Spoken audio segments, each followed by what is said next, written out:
What the f?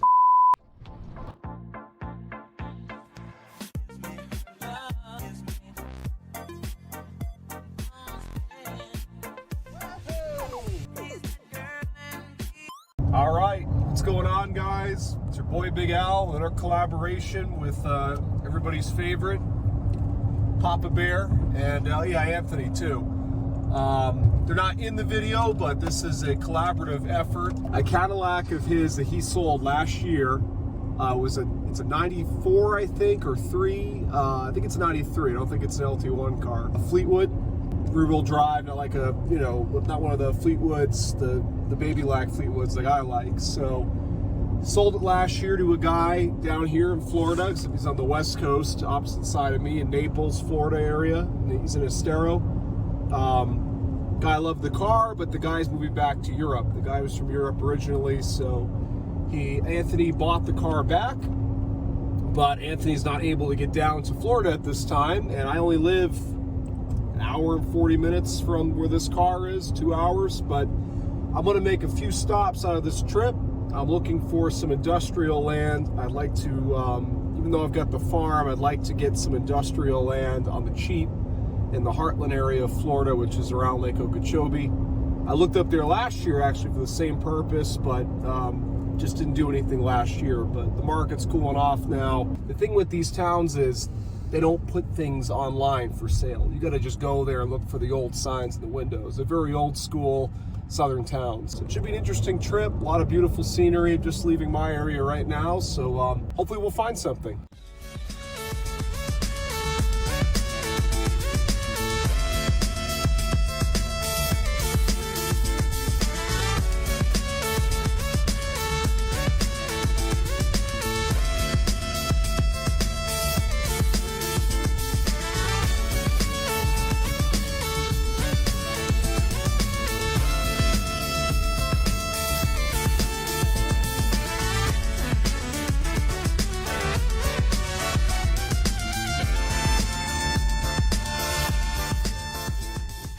In America's sweetest town. What are you laughing at? Every time we come here, everybody's very nice. Last year, I looked at pretty much all these buildings. This is one of those towns that's just economically very dead. And this building was for sale last year, and it still is for sale. So you can see it's a pretty good size. It's got some bays, and it's got upstairs. I could put a little apartment. So good sized building, CBS construction. Nice location, right on a main road, and it's got the industrial zoning that I need. So this one's definitely, I forget, I mean, it's expensive, but it wasn't, for what this would cost in my area, millions, and he obviously can't sell it, so everything is very negotiable up here. See that poor Cutlass Sierra up there on the rack? So we're in the, one of the industrial areas here of, look at it, look, Lennar. They must have had an unsuccessful run up here. Unfortunately, they're very successful in my area. This yard's a pretty good yard, but it's a Sunday. I'm pretty sure they're closed. But I've seen several good buildings back here. Ones I put offers in on last year that were rejected, and they're sitting there with the weeds growing up to the windows. A few more blocks to check out in here, and see if I'm just writing all these down, and I'm gonna start making some calls this week. Some old police cars here for Joe P. Look at that poor Malibu. Rest in pasta. It's almost as bad as mine. Well, I missed it, but Dollar General, as they always are, in the middle of nowhere. That's new, that wasn't there last time I came up here. This area down here is called, oh, it's right on the tip of my tongue. Well, it's a beautiful rural area back there. Remember last year we looked at that building with the trailer? Another property I should have bought. Just lots of beautiful, cheap rural properties up here. The rural area that I live in is not cheap, but you know, it's also close to the city, which this is not. This is very isolated. This is a building a little bit off the beaten path that I looked at last year, and another person that thought they were sitting on a gold mine and wouldn't negotiate. It's got good land. It's got a lot of land, and it's an interesting lot because it's half residential, half commercial. So I could get my, you know, industrial zoning to put a dealership here, and I could throw a little trailer in the back if I wanted to stay overnight. was a good opportunity, but again, they wanted too much money for it. And what happens when you're greedy in these little areas like this that are down and out is it sits in the market forever, as it has, and now the carport's collapsing on it. But so we are pretty much wrapping up. We're going to head to Estero and get the car.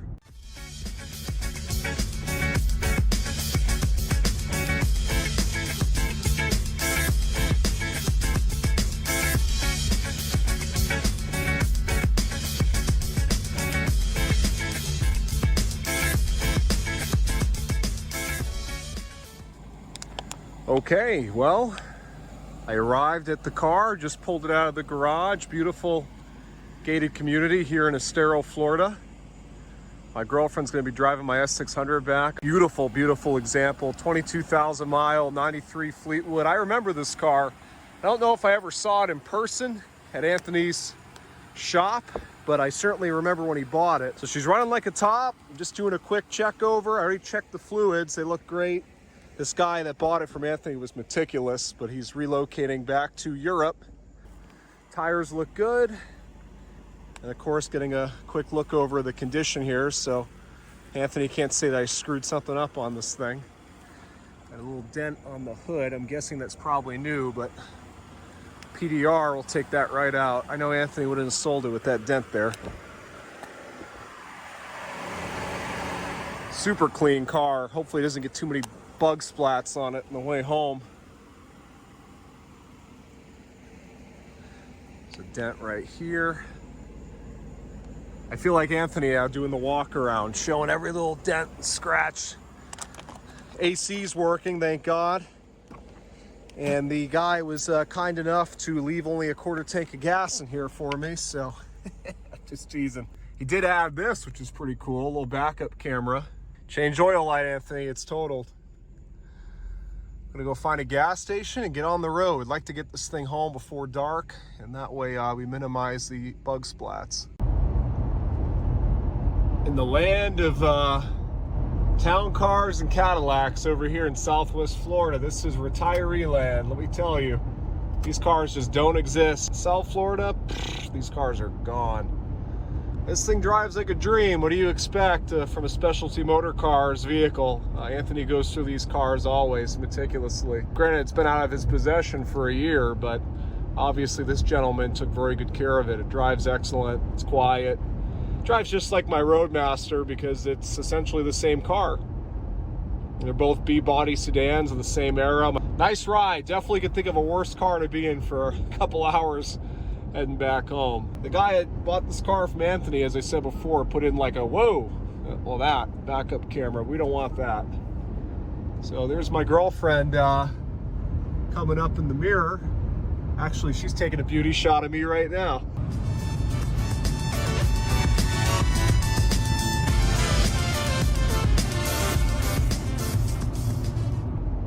My poor Mercedes got all dirty in all that rain I hit earlier, but 2 land yachts, one from Germany and one from the United States, dominating the American road right now. A V12 and a V8. So this is a pretty vanilla drive back home. Hopefully it'll stay that way, but I mean that in the sense there's nothing really to see. I'm not going the cool way on Tamiami Trail through the Everglades just because you don't want to be driving through there in the dark. So just going back on I-75. Glad she's getting that beauty shot. Good camera girl.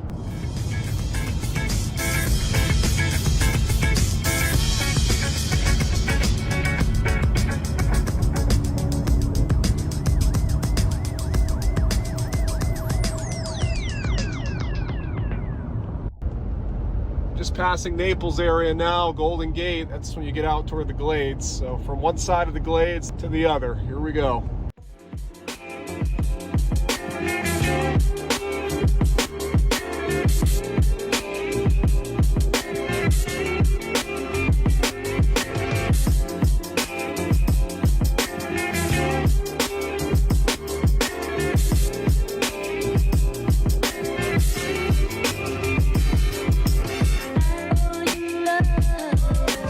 I owe you.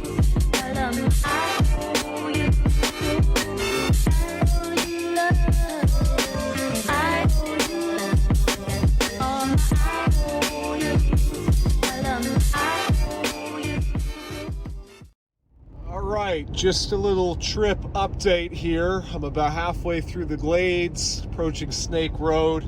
Those of you who've been following the channel for a little bit will remember when I pulled that white Trofeo from the, it was actually closer to where I just came from Collier County.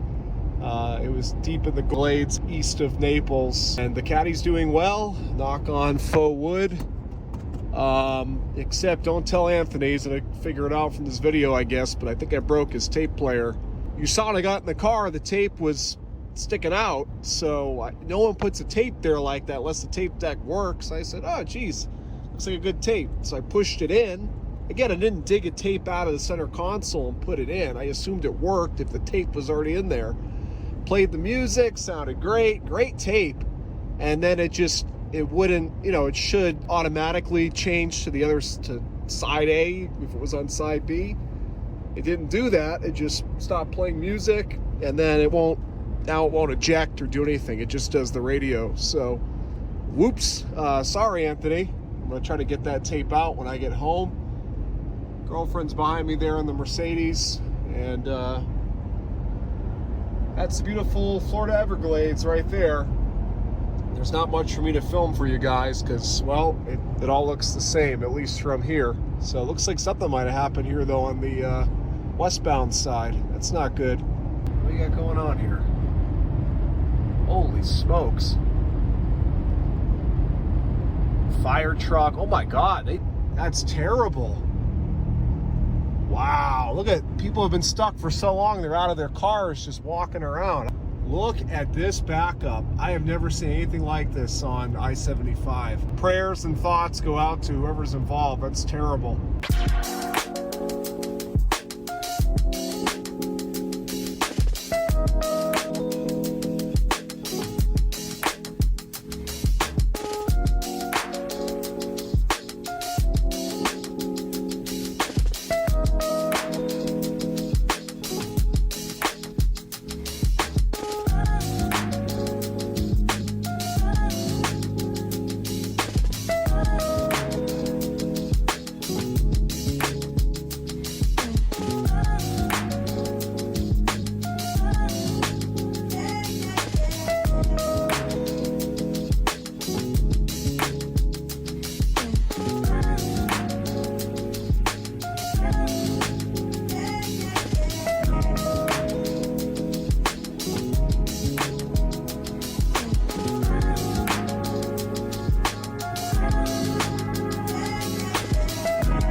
Bug splats off this car while they're still fresh. I don't want them to cake on. It gets much harder to take them off.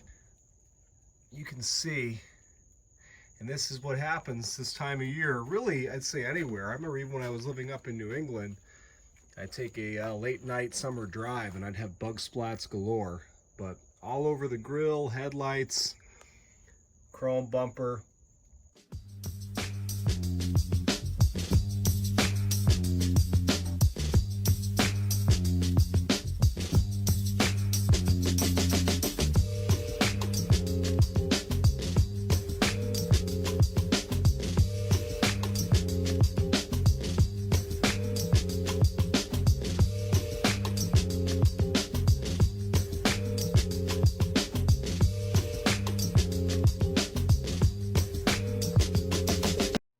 Brand new microfiber. The pressure washer took most of it off. I didn't want to go too hard with the pressure washer. It's not my car. It's a very low PSI pressure washer, so I don't think it would damage anything, but again, not my car.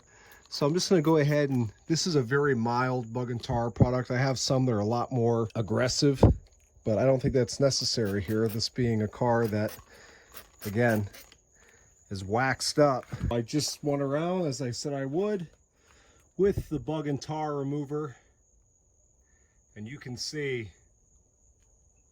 absolutely no trace of any bug splats anymore. It just all wiped off easy because, again, I did it tonight instead of waiting,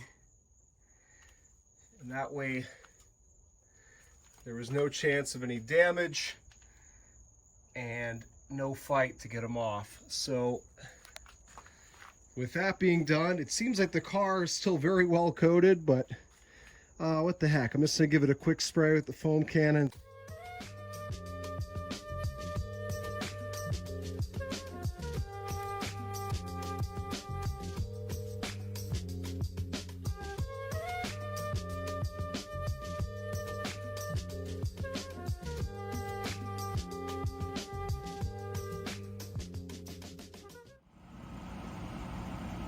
I had to do it. I had to give her a final send-off. What a beautiful car. I paired her up with my own B-body over here, my 94 Buick Roadmaster. I've owned this Roadmaster for quite a few years now, well before they took off in popularity. That's the original black paint in great shape. It's got some minor things here and there, but overall, it presents really well. Not as well as this beautiful Fleetwood, but that car's got 22,000 miles, and this one's got 114. And my car is an LT1 car. This is just a TBI 350, which great engine, and honestly, you have a little more reliability without the OptiSpark and all that. Two beautiful cars together. The Fleetwood is actually a little bit longer than the Roadmaster, and if you look at it closely, you can see it. I think it's in the door right here. If you look at this rear door compared to my Roadmaster door, I just think this car is longer in the back, maybe slightly longer in the front. It's less than a foot difference. Just cool to see the two of them together. Anthony's got a transporter picking this up either tonight or tomorrow. So I figured just in case they come tonight, I wanted to get it on video one last time. Beautiful car, it runs beautiful. Drives beautiful. It feels every bit of a 22,000 mile car. So to any of my viewers, if you end up buying this car because you saw this video, let Anthony know, and that way I get my commission check. Just kidding. You see how considerate I am. I put this little rubber mat down to make sure that my my farm feet wouldn't dirty up the carpets, even though I'm sure Anthony's gonna go through this thing and detail it once again. Especially an example like this, he wants it to be tip-top when it's time to retail it. He's got an enclosed carrier picking this thing up. Doesn't even spare an expense on the shipping. Wants to make sure this car arrives up in New Hampshire in tip-top shape. So anyways, I'll get a shot when this thing gets loaded up on the truck, be it tonight or tomorrow, but it was an absolute pleasure picking this car up for Anthony. So one last walk around here. This is just such an iconic shot with these two. I can't help but take it in. I mean, this car is just flawless. Absolutely flawless. I remember Anthony had trouble letting this one go. He wanted to keep it, and I can see why. Beautiful car. Look at the beautiful sunset reflection on that trunk. Well, off she goes. Only a couple days with me, and I'll miss the car a little bit, but not that much. I was too worried about it getting damaged while in my possession, so. That's gonna do it for this video. Thanks for watching. Keep an eye out for the next one.